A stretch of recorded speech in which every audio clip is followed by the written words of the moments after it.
Assalamualaikum warahmatullahi wabarakatuh. Hello my students, class 9. How are you today? I hope you are always in a good condition.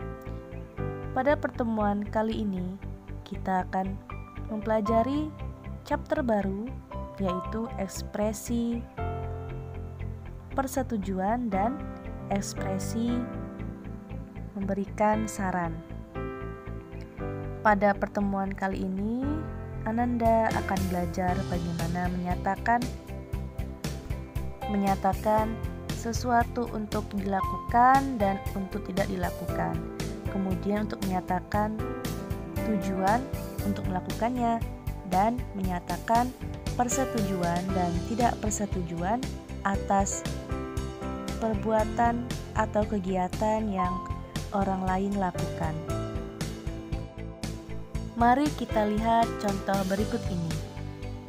Jika Ananda melihat salah satu teman sekelas mengambil buah jambu dari pohon yang ada di kebun sekolah, teman Ananda ini ingin langsung memakannya tanpa mencuci terlebih dahulu buah jambu tersebut. Apa yang akan Ananda lakukan pada situasi tersebut? Apakah Ananda membiarkannya saja atau Ananda memberikan saran lalu memberikan pemahaman kepada teman Ananda? Baik, pilihan yang bisa diberikan ada dua. Apakah Ananda menjelaskan padanya untuk mencuci terlebih dahulu atau Ananda membiarkannya memakan buah jambu tanpa mencuci terlebih dahulu. Oleh karena itu, ekspresi yang digunakan akan kita pelajari pada chapter ini.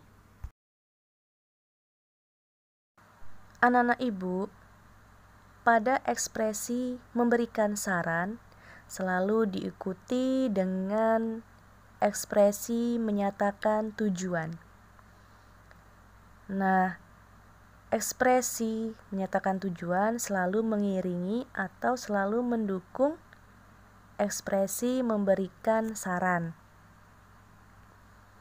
Untuk membuat ekspresi menyatakan tujuan, ada dua cara. Yang pertama, ada subjek plus modal. Nah, di dalam modal ada beberapa contoh model dalam bahasa Inggris yang bisa kita gunakan. Contohnya can, artinya bisa atau dapat atau mampu. Kemudian ada have to atau must, harus. Ada should, seharusnya. Setelah model, yaitu ditambah kata kerja pertama atau kata kerja asli, kemudian plus conjunction of purpose. Maksudnya adalah kata-kata yang digunakan untuk membuat kalimat tujuan. Nah, sebelum dibuat kalimat tujuan, biasanya kita tulis dulu in order to, yang artinya agar, to untuk, so that juga agar. Jadi, selalu didahulukan dengan kata-kata agar, untuk, lalu diikuti kalimat berikutnya yang menyatakan tujuan. Pada rumus kedua, untuk membuat ekspresi menyatakan tujuan, kita menggunakan kalimat imperatif atau kalimat perintah yang diikuti oleh objek yang berupa noun atau kata benda dan adverb atau kata keterangan. Lalu kita tambahkan conjunction of purpose, ada in order to, so that. Dan terakhir kita tambahkan kalimat sesuai dengan struktur yang digunakan pada tata bahasa. Anak-anak ibu semuanya, mari kita lihat 3 contoh yang sesuai dengan rumus yang pertama. Kalimat pertama, mari kita baca sama-sama. You should take the medicine in order to get well soon. Anda seharusnya berobat agar segera sembuh. Kalimat kedua, you must listen to the teacher's explanation to understand the lesson. Anda harus mendengarkan penjelasan guru agar memahami pelajaran. Yang ketiga, you can wear the jacket so that you feel warm. Anda dapat menggunakan jaket agar merasa hangat. Dari ketiga kalimat yang telah kita pelajari sebelumnya, kita menemukan 3 rumus untuk membuat ekspresi memberikan saran atau suggestion. Yang pertama, ada subject plus modal plus verb 1 plus object in order to verb 1 plus object. Jadi, ketika kita menggunakan in order to, maka setelah kata in order to kita menggunakan verb 1. Di sini kalimatnya get. Nah, get termasuk ke dalam kata kerja bentuk pertama atau kata kerja asli, kemudian diikuti dengan will soon yang menjadi objek. Kira-kira yang mana ya kalimat yang menyatakan tujuan? Nah, kalimat yang menyatakan tujuan itu setelah kata in order to. Jadi artinya kalau di sini Anda seharusnya berobat agar segera sembuh. Nah, agar segera sembuh itu menjadi expressions to state the purpose atau menyatakan tujuan.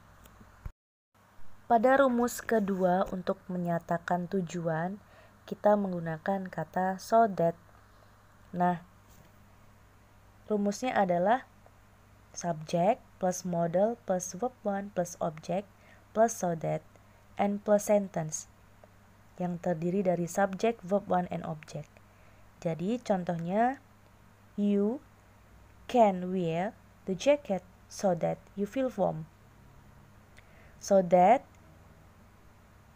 setelah so that itu harus subject. You, kemudian kata kerja verb 1, feel, dan warm. Warm bertindak sebagai objek, namun di sini objek sebagai adverb. Untuk rumus yang ketiga, kita menggunakan kata to untuk menyatakan tujuan.